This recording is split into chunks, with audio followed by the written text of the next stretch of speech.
com vocês novamente. Minha gratidão aos trabalhadores da casa, encarnados e desencarnados, pelo trabalho que realizam, especificamente para essa Assembleia acontecer. Eu gosto sempre de lembrar que quando nós chegamos nesse ambiente, a preparação do plano espiritual já aconteceu, para que a gente possa ter esse ambiente com essa vibração serena, tranquila, todo um bloqueio, todo um trabalho de blindagem, vamos dizer assim, é feito para que a gente possa ter a condição de orar, de refletir, enfim, de realizar nosso intuito. A tarefa que me foi confiada hoje é um tema que daria para a gente falar sobre ele a vida toda. Falar sobre Deus por várias razões. Pela magnitude do tema, pela diversidade das visões sobre Deus. É difícil até restringir tudo que tem para se falar sobre Deus em um encontro tão curto quanto esse. Por isso, inclusive, que a gente vai procurar restringir a nossa abordagem ao livro A Gênesis. Claro que é oportuno também colocar outros elementos que eu tive o cuidado de trazer para a gente pensar juntos, outras visões, mas não perdendo o eixo central da nossa reflexão, calcado no livro A Gênesis, segundo capítulo do livro A Gênesis. Por que é difícil falar sobre Deus? Fácil ao mesmo tempo. Porque hoje, no limiar do início da era de regeneração, se alguém tentar descrever Deus, não vai conseguir. Em nenhuma obra se consegue saber como é Deus. Aliás, a nossa doutrina, Kardec, quando pergunta sobre Deus, nós sabemos a questão número 1 de O Livro dos Espíritos, sem saber nada sobre Deus, ele não pergunta quem é Deus, ele pergunta que é Deus. E nós sabemos também que na primeira edição de O Livro dos Espíritos, em 1857, essa pergunta ficou sem resposta. Os Espíritos não responderam.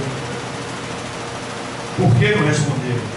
Porque não havia resposta que nós pudéssemos compreender.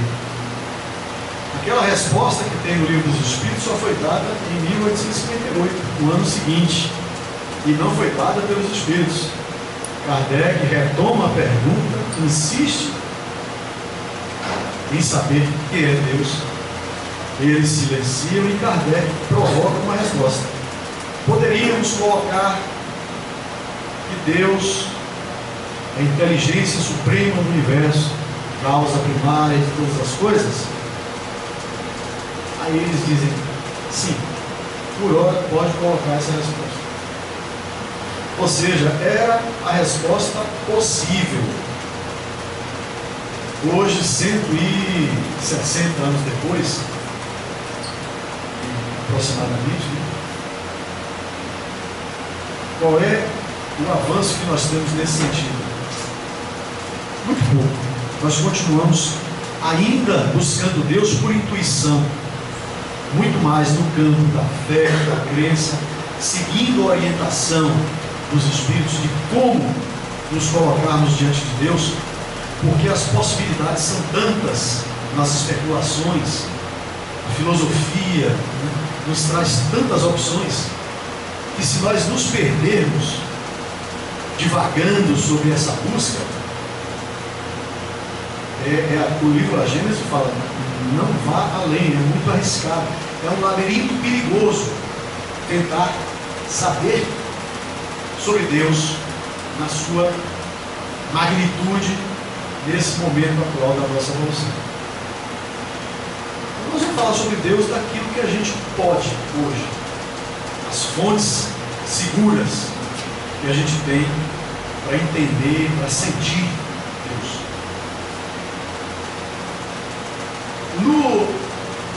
No nosso início aqui no planeta Terra, lá remontando os velhos, é esse aqui. Os primórdios, né? Se hoje nós, com todo o conhecimento que já temos, com toda a informação que já temos, ainda não podemos falar com precisão sobre Deus, imagina na época em que nós éramos primitivos.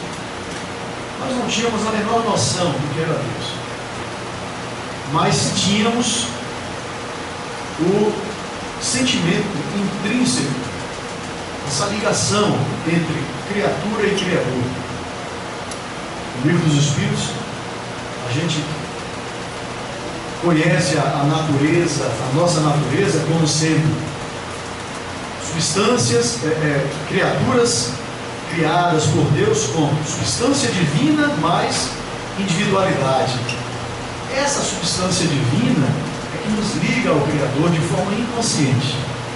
Por isso que na fase lá de primitivos havia a busca ou a forma de reverenciar as forças desconhecidas,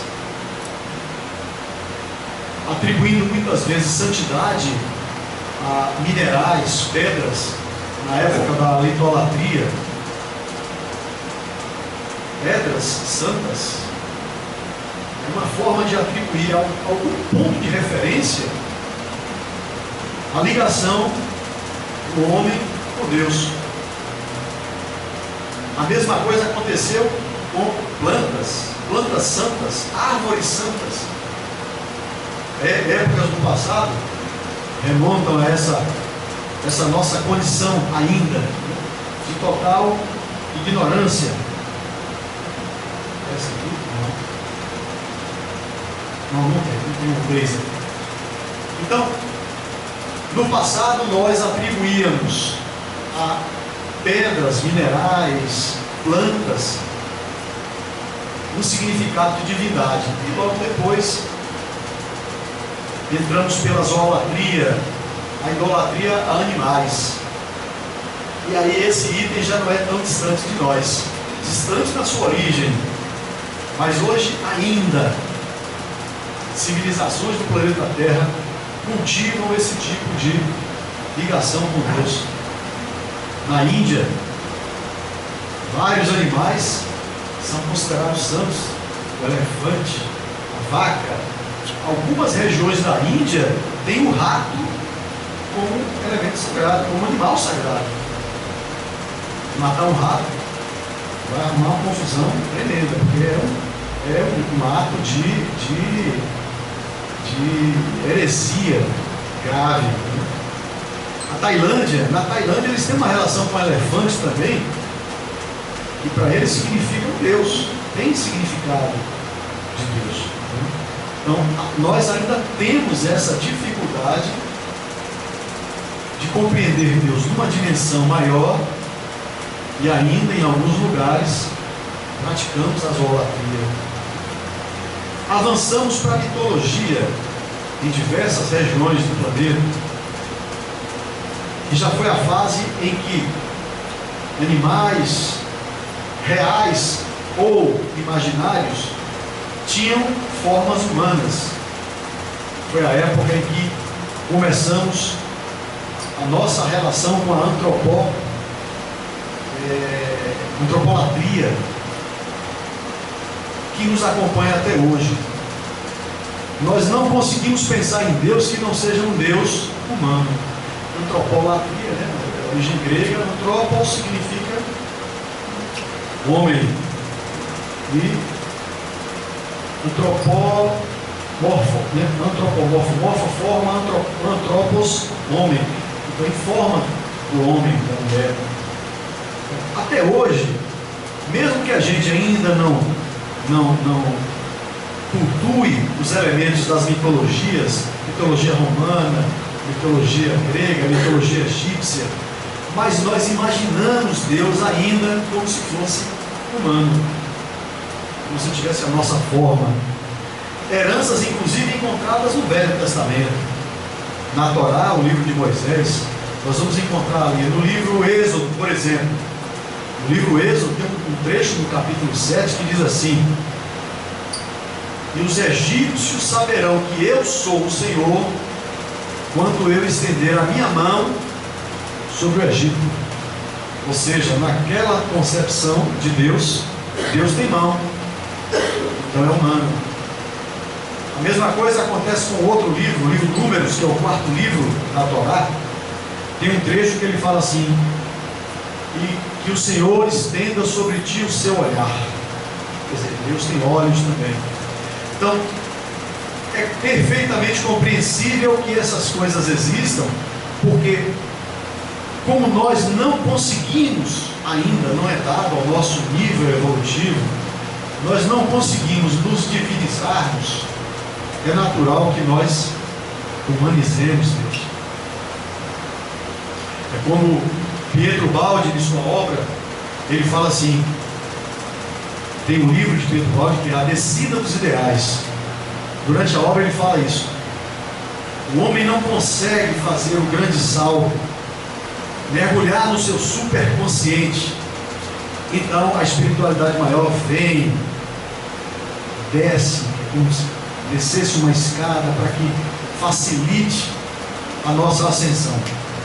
A gente quebre os círculos que nos prendem numa mesma faixa mental, espiritual, sentimental.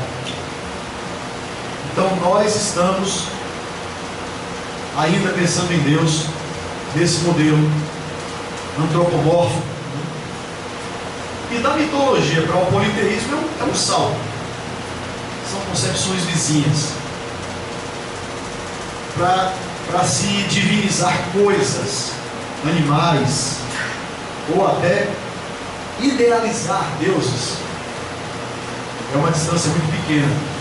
E o politeísmo cresceu em função dessa necessidade humana de encontrar relação com as forças superiores, criando esse tipo de veículo de contato. Com a primeira revelação, Moisés nos deu o grande legado, outros legados existiram, mas um grande legado de Moisés a todos nós foi a instituição do monoteísmo, a crença de um único Deus, disseminar aquelas crenças de vários deuses com elementos muito particulares em cada um deles. Nós temos dificuldades até hoje de nos livrarmos do politeísmo. A crença em santos é uma forma disfarçada de politeísmo. Nós baianos que temos na nossa cultura o sincretismo, o que são os orixás para nós? Não são deuses? Não são adorados? Não são referenciados? Senhor do Bonfim, Nossa Senhora de Conceição da Praia, Iemanjá, fazemos festa para todos eles, e isso intrinsecamente é politeísmo. Claro que já num nível diferente, porque tem toda uma cultura de festa também, não tanta religiosidade no sentido da busca por Deus, mas muito mais uma coisa ligada à cultura. Mas é politeísmo ainda, disfarçado. O outro tom, nós ainda temos dificuldade de fixarmos o nosso olhar, o nosso sentimento em Deus, pela razão que eu falei no início. Nós ainda não compreendemos Deus, não sentimos Deus na sua completude, na sua inteireza. Pois é, dentro desse contexto, vamos falar agora de Deus seguindo a orientação do Espírito de verdade, que foi o responsável pela codificação que Kardec nos deixou. Antes de começarmos a fazer as observações na obra de Kardec, eu vou deixar 3 perguntas, que são as perguntas que nos inquietam a respeito de Deus. Em primeiro lugar, quem é Deus? Eu estou repetindo a pergunta número 1 de O Livro dos Espíritos. Quem é Deus? Segunda pergunta, onde está Deus? Vamos trabalhar com essas perguntas durante a nossa conversa. Terceira, crê ou não crê em Deus? Ele existe, não existe? Ateu, agnóstico, panteísta? O que significam essas correntes de pensamento diante de Deus? Vamos pensar sobre isso então a partir de agora. Nós vamos trabalhar um pouco com a abordagem de O Livro dos Espíritos, porque o início é lá. Nós vamos trabalhar com o livro A Gênese, fazer os registros dos ensinamentos do livro A Gênese, capítulo 2. Mas antes vamos dar uma passada em O Livro dos Espíritos, porque o início do Livro dos Espíritos é uma conversa a respeito de Deus também. Na codificação nós temos essa situação. O Livro dos Espíritos é o ponto de partida de tudo. Na questão 1 a 75, ali a gente aborda questões sobre Deus, sobre a criação, sobre fluido cósmico, mas naquele momento não foi abordado com a devida extensão o que ensejou a Kardec 11 anos depois, 1857, Livro dos Espíritos, 1868, livro A Gênese. Então o livro A Gênese, por extensão, é o complemento daquilo que foi iniciado na primeira parte do Livro dos Espíritos. Da mesma forma, os demais livros da codificação. Questões 76 a 613 falam do mundo espiritual, de reencarnação, pouca coisa, né? A Kardec não abordou com muita extensão esse tema. Pluralidade dos mundos habitados, etc, que ensejou logo depois, em 1861, a publicação do Livro dos Médiuns. Das questões 614 a 619, as leis morais, que começa com a lei de Deus e termina com a lei de justiça, amor e caridade. Na lei de Deus, na questão 614, um registrozinho rápido. Os Espíritos falam assim: essa lei por si só basta. Não precisaria estudar nenhuma outra lei se a gente absorvesse na sua profundidade.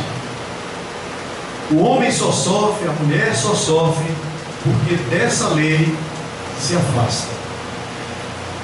É como pensar no Evangelho, é semelhante a pensar no Evangelho e repetir o que André Luiz disse a respeito do Evangelho. Quando ele analisa as distorções, as traduções erradas, seja por equívoco de ignorância, seja por má fé, ao longo das traduções, dos anos, dos séculos, o Evangelho ele foi alterado, subtraído, acrescentado de coisas que eram mais de conveniência pessoal do que da essência do ensinamento do Cristo. Aí André Luiz nos consola dizendo assim: não há de ser nada. Nada pode obscurecer a beleza dos primeiros dias. Nada pode apagar o brilho de amai-vos uns aos outros como eu vos amei. André Luiz resume assim, parecido com aquela história que a gente sabe do Mahatma Gandhi, que não é cristão, mas afirmou, e isso está na biografia dele, ao se referir a Cristo, com profundo respeito, ele responde: se todos os livros religiosos se perdessem e sobrasse apenas um, o Sermão da Montanha, nada se teria perdido. Então, tudo isso quer dizer para nós que o que importa é a essência. Por isso que interpretações equivocadas a respeito de Deus, a respeito do próprio Evangelho, elas podem ser evitadas quando a gente se perguntar, na essência, o que é que significa essa afirmação? Será que essa frase não foi mal traduzida, ela não reflete exatamente o que o Evangelho traz para nós. Se nós fizéssemos esse crivo, esse filtro, não haveria nenhuma má interpretação a respeito do Evangelho. Então, nas leis morais, na questão 614, a gente encontra esse detalhe. E por último, nas questões de 920 a 1019, Kardec fala em O Livro dos Espíritos nas penas e gozos da terra e nas penas e gozos futuras. E aí, isso mais tarde gerou o livro O Céu e o Inferno. Dentro desse contexto, vamos falar um pouquinho sobre o que o Livro dos Espíritos nos traz sobre Deus. Então, o que o Livro dos Espíritos aborda a respeito de Deus? Primeiro tópico, Deus e o infinito. Segundo, provas da existência de Deus. Nós necessitamos disso, né? A gente quer a prova. É assim que o agnóstico pensa. O que é uma pessoa agnóstica? Ele não descrê, mas ele quer a prova. Eu não duvido que Deus existe, mas me prove que ele existe, né? Atributos da divindade. Como nós não temos a capacidade de compreender Deus, uma forma indireta é através dos atributos de Deus. Atributos, diga-se de passagem, que nós mesmos atribuímos, né? Nós mesmos é que escolhemos, para que a partir desses atributos, dentro de uma certa lógica de aceitação, a gente passe a construir uma ideia do que é Deus. E panteísmo. O Livro dos Espíritos ele também fala sobre panteísmo, né? Depois a gente passa para o livro A Gênese, que tem também 4 destaques, que de certa forma se repete. O que muda é só a abordagem, a profundidade como o tema é abordado. Primeiro tópico, existência de Deus. Ele existe realmente? Provas da existência de Deus, né? A natureza divina, como é Deus? De que natureza é Ele mesmo? É material, é imaterial, é humano, tem forma humana, não tem? A providência divina, como é esse negócio de dizer que Deus está em todo lugar? Por que Deus é onipresente, né? Por que cuida de tudo, sabe de tudo? E a nossa visão de Deus, como é que nós vemos Deus? Então vamos passear por esse roteiro aí. Então, inicialmente, no Livro dos Espíritos, primeira pergunta, como eu disse, o que é Deus? E ele responde: Deus é a inteligência suprema, causa primária de todas as coisas. Naquele momento satisfez, hoje não satisfaz. Primeiro, porque nenhum atributo pode significar Deus. Segundo, é porque o número de atributos para Deus também é infinito. E naquele momento só 2 atributos foram suficientes para acalmar a ânsia por uma resposta. Deus é a inteligência suprema, causa primária de todas as coisas. E ali a gente manteve a ideia antropomórfica sobre Deus, ou seja, continuávamos pensando em Deus como alguém semelhante a nós, como algo, nem alguém, algo semelhante a nós. Embora desde o livro primeiro, o livro A Gênese, no capítulo 3, está escrito o quê? Deus fez o homem à sua imagem e semelhança, reforçando essa ideia. No livro dos Espíritos, questões 85 e 86, o Espírito de Verdade diz assim, quando perguntado sobre a criação, para questionar o criacionismo, na forma como está no Velho Testamento, de que Deus teria feito o mundo em 6 dias, descansou no 7º, aquela ideia lá no livro A Gênese. Então, no capítulo 3 do próprio livro A Gênese, está escrito que Deus fez o homem e a mulher, lógico, né? A sua imagem e semelhança. No livro de Kardec, isso vem a ser confirmado, questões 85 e 86. A criação original é toda espiritual. Toda espiritual. Não existe criação material. E ele segue: o mundo material nem precisava ter existido. E eu deixo uma interrogação desse tamanho. Por que o mundo material existe se ele não precisava ter existido? Por que o livro A Gênese fala que Deus criou o homem e a mulher à sua imagem e semelhança? O livro dos Espíritos diz que a criação original é realmente toda espiritual e que o mundo material nem precisava ter existido. Foi o que aconteceu para a gente cair em mundo material. Existe uma teoria, que é a teoria da queda espiritual, através da qual, seguindo inclusive alguns pontos da Bíblia, vou citar só um, o livro Apocalipse, capítulo 12, que fala daquela guerra que teve no céu entre Miguel e Lúcifer, e houve a queda de Lúcifer.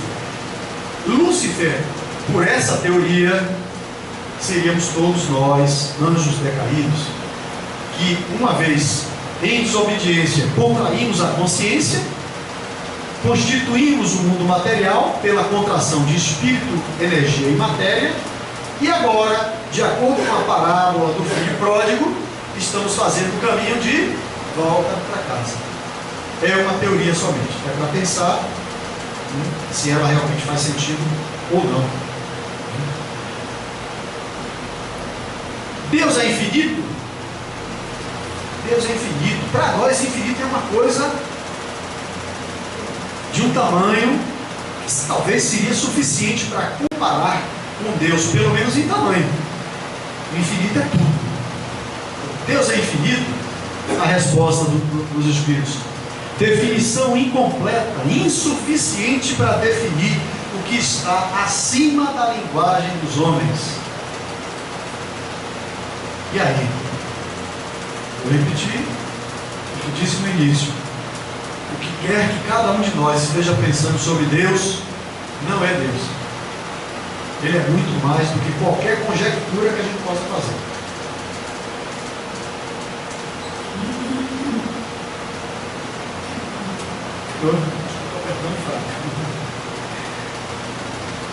Ainda no livro dos Espíritos, o tópico seguinte: provas da existência de Deus. Nós, adeptos de Tomé, que não acredita pelo coração, tem que ver, tem que pegar, somos assim, né? Ainda hoje temos que ter prova da existência de Deus. O livro dos Espíritos fala por exemplos, metáforas, comparações, analogias, que através da lógica nos dá a entender que aqueles elementos são provas da existência de Deus. E resumindo todos aqueles exemplos que são dados lá, ele fala: não há efeito sem causa. Tudo que existe, existe porque uma causa anterior aconteceu para gerar, para criar aquilo que existe. Tudo que existe tem que ter uma origem. Se a gente começar a mergulhar na origem das coisas, aumentando a complexidade da coisa, a gente vai chegar no universo, uma coisa de um tamanho incomensurável e que está em plena harmonia. É um efeito, é uma consequência. Quem criou isso? É uma linha de argumento utilizada no livro dos Espíritos. Só pode ser Deus. Não é efeito sem causa. Ele destaca também o seguinte: que independente dessa analogia, dessa lógica utilizada para convencimento da existência de Deus, a gente não pode desprezar que todos nós temos, instintivamente, o sentimento da existência de Deus. E ele fala: olha, o selvagem em tempos passados, ele não teve nenhuma revelação. Quem veio falar nada para ele? Não tinha acontecido Moisés, nenhum profeta tinha ainda chegado diante dele para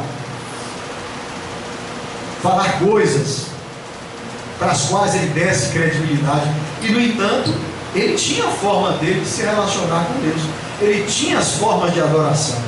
Então todos nós temos instintivamente, temos dentro de nós essa certeza de que Deus existe. Às vezes ficamos distraídos, cegos, surdos, rebeldes, ignoramos esse sentimento inato, mas ele existe. O terceiro destaque que eu fiz é absurdo atribuir a formação primária a uma combinação fortuita da matéria. O acaso não pode ser inteligente. Ele fala isso porque a época que Kardec viveu coincidiu com uma época iluminada de filósofos, Kardec vem depois de Immanuel Kant, o grande filósofo alemão, que era ateu, contemporâneo de Freud, contemporâneo de Charles Darwin. Todos esses cientistas, a ciência de modo geral, tinha, parece até que era um condicionante. Todo cientista tinha que ser ateu. Por quê?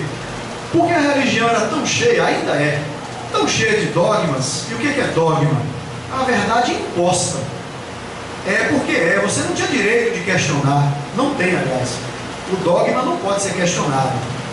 Como a ciência ela tem um método positivo, metodológico, convincente, naquela época já, comparar a ciência com religião, para o cientista, fazia na cabeça deles, de certa forma arrogante, a considerar qualquer elemento de religião como um elemento menor, sem importância, já que não tinha uma base argumentativa no nível da ciência.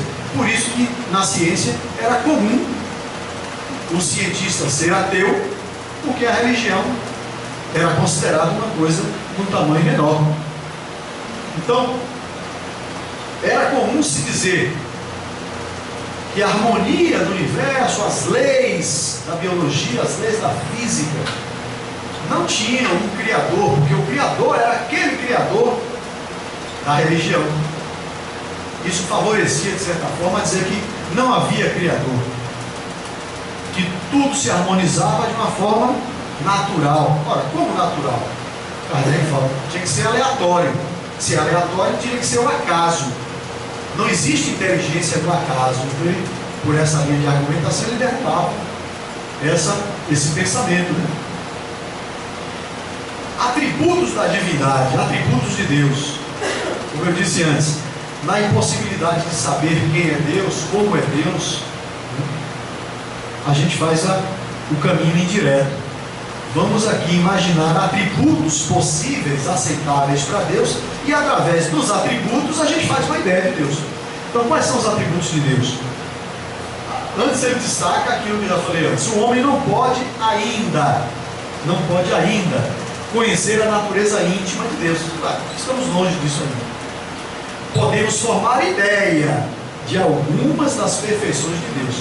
Foi através desse caminho que a gente chegou ao ponto que estamos hoje, tendo uma ideia de Deus a partir dos seus atributos. Quais são os principais atributos de Deus? Dados por nós, atribuídos por nós, né? Deus é eterno, não tem início nem fim, é imutável. Por que imutável? Porque se mudar alguma coisa lá na causa primária, muda todo o resto. Ele fala inclusive de estabilidade, ele usa essa palavra. Se as leis de Deus não são leis imutáveis, na nossa forma de pensar, isso afetaria toda a estabilidade do universo. É imaterial. Imaterial. É uma coisa tão difícil da gente pensar, né? Como pode algo não ter matéria? Pode ser a matéria densa, pesada, né? Pode ser a matéria invisível, né? Como acreditar, por exemplo, que o nosso perispírito é matéria?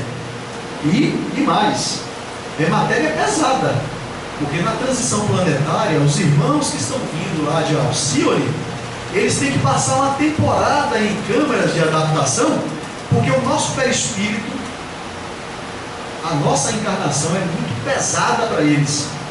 Eles têm que passar por um ajuste vibratório, perispiritual, para conseguir encarnar aqui.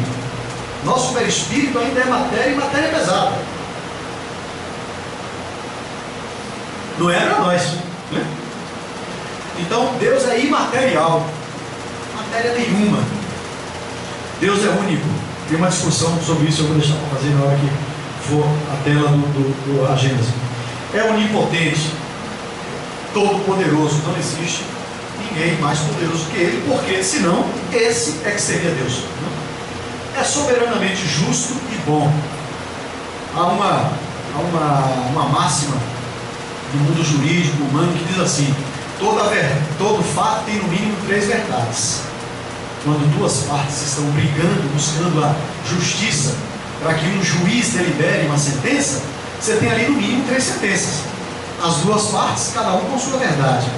E o mediador ou juiz com a terceira verdade. dali vai sair um conceito de justiça. Não é essa justiça. A de Deus é soberanamente, é justiça soberana. Deus é justo soberanamente e bom. E finalmente, sobre o panteísmo. O que é o panteísmo? É aquela doutrina em que os adeptos dizem: não, reconheço sim que há uma força superior que é causa de toda a harmonia do universo, mas essa força superior não é Deus, seja ele pessoal ou impessoal. Deus seria a própria natureza. Eu não sei pensar assim, mas tem que respeitar. Como é que Deus é a própria natureza? Então todos os elementos da natureza são pedaços de Deus, e o Deus seria a soma de tudo isso. Esse é o pensamento panteísta, né? Então Deus, aí já essa que está escrita aí é a resposta dos espíritos à pergunta que Kardec fez sobre o panteísmo. Então ele fala que o panteísmo não existe. Deus é um ser distinto e não a soma de todas as inteligências reunidas. Se assim fosse, Deus seria um efeito e não a causa. E aí vem o alerta, né? Crede-me, não vades além, não vos percais no labirinto donde não lograríeis sair. Ou seja, não avança no terreno que você não pensa. Vai dar um nó no juízo. Cada coisa a seu tempo. Bom, daí a gente passa para o livro A Gênese com as abordagens, com os destaques que eu fiz. Sobre a existência de Deus, muitas coisas são repetidas, apenas os comentários são mais recheados de exemplos e de outras observações que o livro dos Espíritos não tinha feito. Então, no livro A Gênese, os Espíritos dizem assim: pelo axioma da força da verdade, todo efeito inteligente deve ter uma causa inteligente. Por isso que Deus existe, porque Ele é causa. E como os efeitos são inteligentes, Ele também é causa inteligente. Ele também é inteligente, né? E aí ele fala uma coisa sobre a ciência. A ciência vai mais longe, ela calcula a grandeza da causa. Por exemplo, se me mandar fazer um quadro, ninguém vai querer nem olhar. Então vai saber que quem fez aquele quadro ali foi um ser de pouca inteligência. Se você olhar um quadro de Portinari, de Leonardo da Vinci, etc., se você olhar assim, em olhar a obra, você já imagina que aquilo saiu de uma inteligência maior. Então, dá para calcular os tamanhos de causa e efeito. E existem métodos para isso, porque por isso que ele fala ciência. Isso vale para física, para biologia, vale para qualquer ciência, né? Então dá para calcular a grandeza da causa pela grandeza do efeito, e até pode determinar a sua natureza.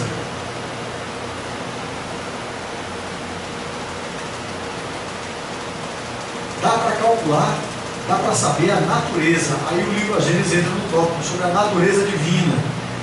Eu fiz 2 destaques aí para a gente refletir. O homem não pode penetrar na essência de Deus, sendo a existência divina dada como premissa. Se é premissa, é uma verdade. Eu posso duvidar dessa verdade? Posso. Mas eu não tenho elementos para contra-argumentar. Então eu tenho que aceitar como verdade no campo da fé e da confiança. Principalmente no campo da confiança. Aqueles que nos orientam, né? Então é uma premissa. Mas pode chegar pelo raciocínio ao conhecimento dos seus atributos necessários, como nós falamos anteriormente. No outro destaque ele fala assim: Deus é único, não poderia existir outro Deus, salvo sob a condição de ser igualmente infinito em todas as coisas. Se houvesse isso aqui dá margem para uma boa discussão. Já foi inclusive objeto de discussão em grupo de estudo. Se houvesse entre ambos os deuses, supostamente, né, mais de um Deus, Se houvesse entre ambos os deuses igualdade absoluta, isso seria por toda a eternidade o mesmo pensamento, uma mesma vontade e o mesmo poder. Assim, confundidos na sua identidade, não haveria na realidade mais do que o único Deus. Onde é que está o ponto aí de questionamento? É com relação ao teísmo ou deísmo. Essas duas linhas de pensamento concordam que Deus existe. A diferença é: Deus é individualizado, né? Ou Deus é um ser com todas as atribuições infinitas, mas um ser coletivo. No livro Gênesis, quando ele fala isso aí, levanta esse ponto de discussão. Deus na verdade é um ou é a soma de vários? Desde que todos perfeitamente sintonizados, infinitamente na mesma vontade, no mesmo poder, confundidos na sua identidade. No livro Gênesis, Deus, ele fala, Deus é único, mas se houvesse outro Deus, teria que ser igual. Então poderia ter 3 deuses, 4, 5, 10, 1 milhão de deuses, todos com o mesmo nível de perfeição absoluta. Quem vai saber? Eu volto àquele conselho anterior: não vá além, que vai dar nó no juízo, você vai se perder no labirinto. Fica com a ideia de que Deus é um ser criador único. Daqui a alguns milhões de anos talvez a gente saiba qual é a resposta dessa pergunta. Sobre a providência divina, por que Deus está em todo lugar? Por que Deus sabe de tudo? Por que Deus socorre tudo? Por que Deus não deixa injustiças acontecerem? O que é a providência divina? É isso, é o alcance, é Deus alcançando tudo e a todos, né? Como é que isso é possível? Ele explica, faz uma comparação, inclusive. Nós somos, comparativamente, nós somos um universo. Nosso corpo tem cerca de 70 trilhões de células, né? 70 trilhões de células, 70 trilhões de consciências. 70 trilhões de consciências. Como diz Sebastião Camargo, 70 trilhões de princípios inteligentes. Então eu, Beto, tenho a administração das 70 trilhões de células do meu corpo. Como é que eu consigo dar conta de 70 trilhões de células? Se alguém pegar um alfinete e triscar do meu dedo mindinho, eu sei. Eu sei que alguém furou meu dedo mindinho. Se alguma coisa acontecer errada, eu sentir uma dor no cotovelo, eu sei. Eu sei de tudo em qualquer parte do meu corpo. É uma forma didática de dizer que assim como nós, espírito, temos sobre o nosso corpo, que é o universo, temos esse pleno domínio, controle, conhecimento, alcance. Deus tem pleno alcance sobre tudo o que existe, porque é como se tudo que existe fosse o corpo de Deus. Claro que eu estou falando de corpo, claro que eu estou usando uma ideia de matéria, lógico. Mas eu não consigo pensar de outro jeito. A explicação é dada por analogia, para que a gente possa entender que assim como existe o fluido perispiritual, no caso de cada um de nós, para Deus existe o fluido cósmico, o fluido inteligente. Assim, o livro Gênesis explica como Deus consegue alcançar a tudo e a todos, comparativamente a que nós, que temos o pleno domínio do nosso corpo físico. E a visão de Deus?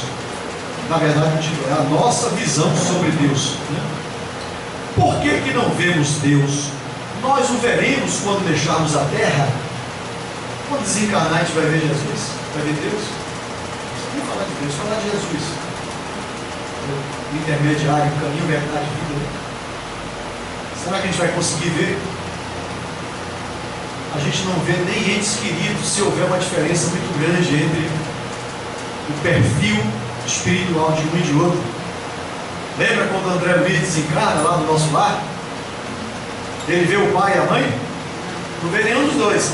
Ela que está numa faixa vibratória acima dele, né? Ele não encontra depois, tem um encontro marcado, ele consegue ver a mãe, aquela emoção toda, ele não consegue, por quê? Porque estão em faixas de vibração diferentes.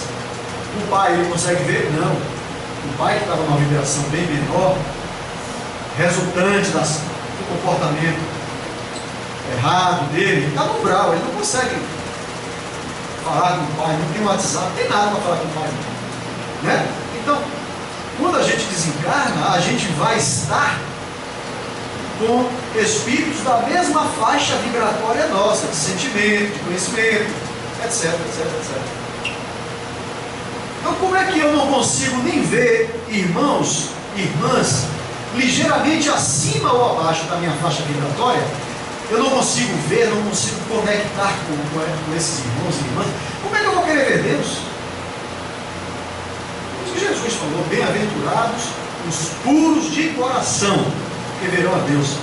Só que para purificar o coração haja encarnação para nós, né? Precisa tirar todos os véus, todas as máscaras, limpar, fazer a faxina da alma, né?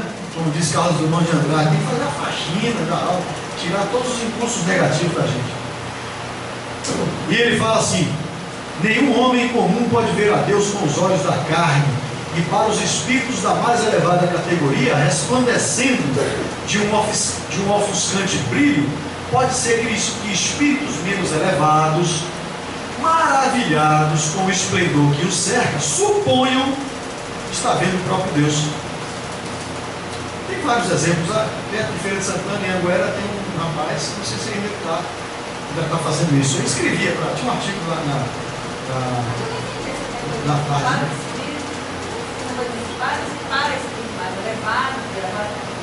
Eu vou explicar agora. É assim, ó. Esse rapaz lá em Anguera, ele diz que todo dia, às 6 horas da tarde, ele sai com uma valinha e em um determinado ponto ele fala que encontra com Nossa Senhora. E aí ele para, acende uma vela e diz que recebe a comunicação dela. Não vou nem entrar no mérito se é Nossa Senhora ou não. Mas tem um caso muito mais impactante para nós. Quando Moisés sobe o monte e recebe a tábua, ele recebe de quem? De Jesus. Recebe de Deus, ele recebe de Jesus. Mas Jesus, em luz, em magnitude, é tão superior diante dele, que naquele momento ele julga estar diante de quem? De Deus. É o exemplo que ele quis dar. Então, o que acontece com cada um de nós? Muitas vezes, uma pessoa que tem a mediunidade, né, que consegue ver e que vê coisas assim que impressionam, ela faz julgamento de que viu Jesus, que viu Nossa Senhora. Na verdade não viu, é que ela julga por analogia e dentro da capacidade relativa dela, ela pensa que é um espírito com uma luz maior do que na verdade é a do espírito dela. Bom, aqui para a minha fase final eu vou dizer o seguinte, aqui que no capítulo 1, voltando aí para o capítulo 1 de A Gênese, Kardec fala sobre a ciência, a importância da gente respeitar o progresso da ciência. Capítulo 1, item 55. Ele é grande, eu resumi, está assim: as descobertas da ciência glorificam a Deus ao invés de o rebaixarem. Elas só destroem o que os homens edificaram sobre as falsas ideias que eles fazem de Deus. O Espiritismo só estabelece como princípio absoluto aquilo que é demonstrado com evidência, ou o que ressalta logicamente a observação. Kardec fez. Kardec só publicou aquilo que tinha lógica, né? Que passou pelo crivo da lógica. E aí aquela frase que a gente conhece tanto, né? Caminhando ao lado do progresso, o Espiritismo jamais será ultrapassado, porque se novas descobertas lhe demonstrarem que ele está em erro acerca de um ponto qualquer, ele se modificaria nesse ponto. Se uma verdade nova se revelar, ele a aceitará. Então a ciência tem que ter acolhimento, respeito pela forma como ela avança, né? A metodologia de estudo, de pesquisa da ciência, claro que ela é limitada, né? Muitas vezes o campo da intuição ele vai muito mais rápido. A ciência vai depois comprovando, né? Mas Kardec deixa claro que a gente precisa ficar atento à importância do que a ciência nos traz. Eu trouxe alguns recortes de cientistas com as suas contribuições e as visões que eles demonstraram ter de Deus. Por exemplo, esse gênio, né? Isaac Newton, o gênio da física clássica. Depois que uma das leis importantes que ele publica, que é a teoria da gravitação, que explica o movimento dos planetas, né? Provocam ele a respeito da origem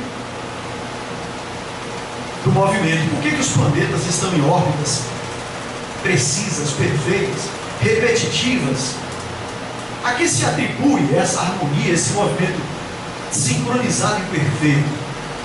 E aí, a ideia, em provocação, é de que aquilo poderia não ser obra de um criador, poderia ser obra do acaso, poderia ser uma harmonia aleatória. E Newton sempre fez questão de dizer, não tem nada de aleatório nisso. Ele recusava a ideia de que o universo funcionasse como um grande relógio. A causa última, na sua visão, era Deus.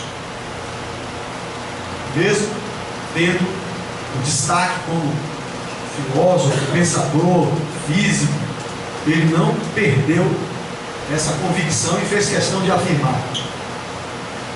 Albert Einstein, o gênio da física moderna, teoria da relatividade, várias frases maravilhosas sobre ele. Algumas pessoas diziam que ele era ateu, ele disse: não, eu não sou ateu, eu acredito na inteligência suprema. Ele só não chamava de Deus, ele não dizia que era Deus, ele dizia: não pode ser aleatório. Tem uma frase famosa de Einstein que ele fala assim: Deus não joga dados. Lembra disso? Que momento é que Einstein fala aquela famosa frase, Deus não joga dados? É porque o princípio da incerteza de Heisenberg diz que existem coisas no universo que ninguém pode determinar. E logo, por esse princípio, Deus não existiria, porque existem coisas que ele não tem controle. Aí ele reage dizendo: não, Deus não joga dados, tudo tem controle. Na verdade, Einstein afirmava coisas aparentemente contraditórias. O maior influenciador dele foi Immanuel Kant, grande filósofo, mas era ateu. Ele aprendeu, bebeu na fonte de Immanuel Kant, mas não absorveu essa ideia ateísta de Kant. Ele tem muitas afirmações reconhecendo o princípio inteligente do universo, mas tinha dificuldade de dizer que esse princípio era Deus, na forma como o teísta afirma, um Deus absoluto, individualizado, né? Um ser. Então, duas frases que eu destaquei de Einstein, só para refletir com vocês. Um jornalista pergunta para ele: o senhor, em determinado momento, parece ser profundamente religioso? Aí ele dá essa resposta: sim, você pode dizer que sou religioso. Tente penetrar com os nossos meios limitados os segredos da natureza. Você vai descobrir que por trás de todas as concatenações discerníveis há algo sutil, intangível e inexplicável. A veneração a essa força que está além de tudo que podemos compreender é a minha religião. É Deus. Mas ele não dizia. Ele dizia: não, tem inteligência suprema. Sim, não é acaso. Onde é que estava a resistência de Einstein de falar de Deus da mesma forma que o religioso falava? Ele tinha as contestações sobre os dogmas. Ele não aceitava os dogmas. E uma das frases deles, ele diz assim: eu não posso conceber um Deus pessoal que influenciaria diretamente as ações dos indivíduos e julgue as criaturas que ele mesmo criou. Ou seja, não acreditava em inferno. Como é que um pai julga um filho e manda para o inferno? São dificuldades de pensar Deus, né? O Deus de Moisés, o Deus que era severo, o Deus zangado, irado, né? Aqui, brasileiro Marcelo Gleisi foi premiado agora, né? Com o prêmio Clinton, né? Esqueci a frase em inglês corretamente. É o prêmio que equivale ao Nobel da área de pesquisa dele, que é a área que correlaciona a ciência e espiritualidade. Então, um físico espetacular, que tem obras premiadas, foi premiado em 98 com esse livro, A Dança do Universo, pelo Prêmio Jabuti. Escreveu um livro com o Frei Beto, Conversa entre Fé e Ciência. É um diálogo, eles passam 4 dias no hotel conversando, tudo gravado, com o jornalista Valdemar Falcão. Isso virou um livro, interessante, sobre fé e ciência. Claro, na visão de um cientista e na visão de um padre católico, mas é um livro interessante, pelas abordagens que ele faz. E Marcelo Gleiser fez afirmações que eu trouxe para compartilhar com vocês também. A ciência é a nossa metodologia mais poderosa para compreender o mundo natural. Quem é o mundo natural, gente? Deus. A lei natural, em última instância, é Deus. Mas, por outro lado, a ciência tem limite e oferece só um tipo de explicação. Claro, no desenvolvimento da civilização, a ciência vem sempre atrás. Sempre as intuições vão na frente e a ciência vem atrás fazendo as comprovações. Outra frase dele: a gente sabe que só vê parte da realidade. Essa conexão com o mistério que nos cerca, para mim, é profundamente espiritual. Estou trazendo isso para mostrar que a ciência cada dia mais se aproxima da religião. Aquela distância de outrora do século XIX está diminuindo. A tendência é que num momento muito próximo, não sabemos quando, não vai haver mais a barreira, né? Nós vamos ter ciência e religião caminhando juntos, desde que as religiões se permitam a um salto mais avançado a respeito de Deus e das coisas de Deus, né? Encerrando já. Onde é que está Deus? A questão 621 de O Livro dos Espíritos. Quero encontrar Deus. Onde eu vou encontrar Deus? Não vai encontrar do lado de fora. Eu não vou encontrar Deus, né, em ninguém, eu vou encontrar em mim mesmo. Daí porque Buda falava da autoiluminação, daí porque Sócrates falava, conhece-te a ti mesmo. Para quê? O que ele quis dizer com isso? O segredo está dentro de você, é lá que está Deus. Então a questão 621 diz que a lei de Deus, né, está dentro da consciência do ser. Na medida que a gente depurar nossos defeitos que dormem no inconsciente, como diz Joana de Ângeles, no inconsciente do ser dormem milênios. É preciso limpar esses impulsos, tirar o véu, os véus do inconsciente. Aí sim, uma vez puro de coração, a gente vai ver Deus. É preciso limpar a consciência, né?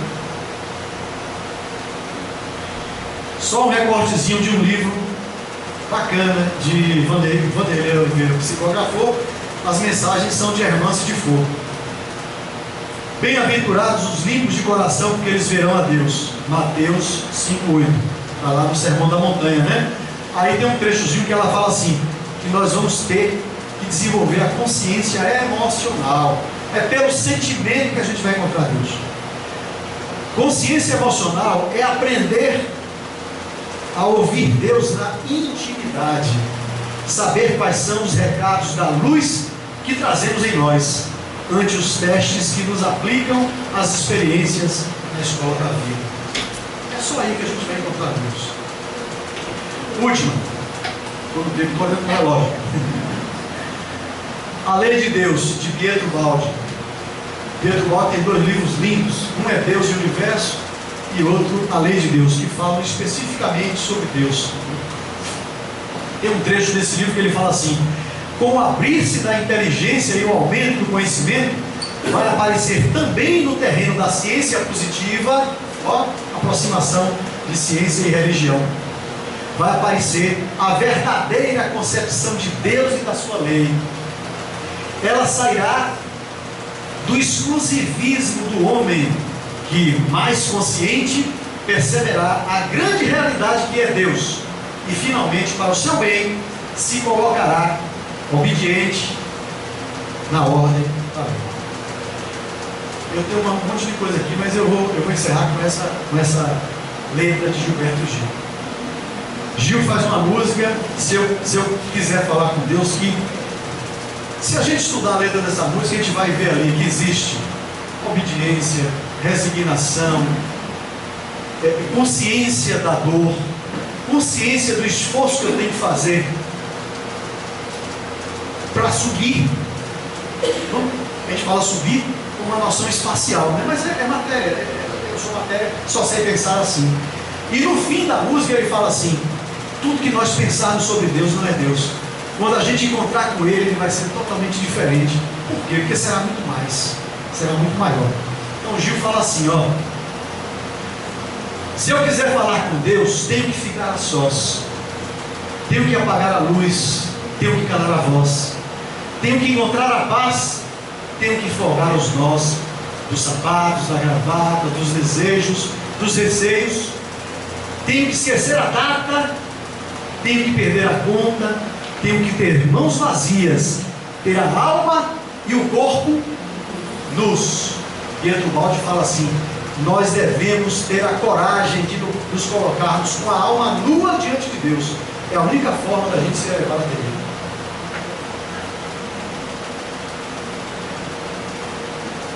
Se eu quiser falar com Deus, tenho que aceitar a dor, compreender a dor. Leon Denis e Joana de Anjos explicam para a gente, né? Tenho que comer o pão que o diabo amassou, tenho que virar um cão, tenho que lamber o chão dos palácios, dos castelos suntuosos dos meus sonhos. Tenho que me ver ristonho, tenho que me achar medonho, e apesar de um mau tamanho, alegrar meu coração. Apesar de toda a miséria humana, alegrar meu coração com a perspectiva que eu tenho da salvação, né? Se eu quiser falar com Deus, tenho que me aventurar, tenho que subir aos céus sem corda para segurar. Isso é fé, né? Tenho que dizer a Deus, dar as costas para o velho, caminhar decidido pela estrada, que ao findar vai dar em nada, nada, nada, nada do que eu pensava encontrar.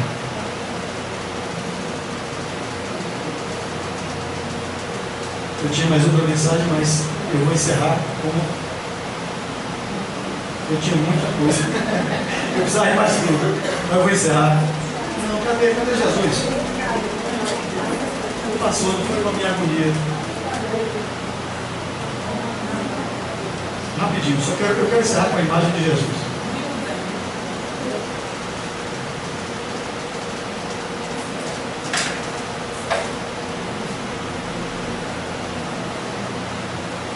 Uma mensagem de fonte viva, uma mensagem linda também. Desculpa, viu, Patrícia? Me atrapalhei aqui. Aqui, pronto. Levar essa imagem como incentivo, como estímulo. Não se turbe o vosso coração. Crede em Deus, crede também em mim. Ele pede isso para nós. Confia em mim, ó. Isso é uma coisa que dói não confiar. Ele pede para confiar. Eu sou o caminho, a verdade e a vida. Ninguém vem ao Pai senão por mim. Deus abençoe.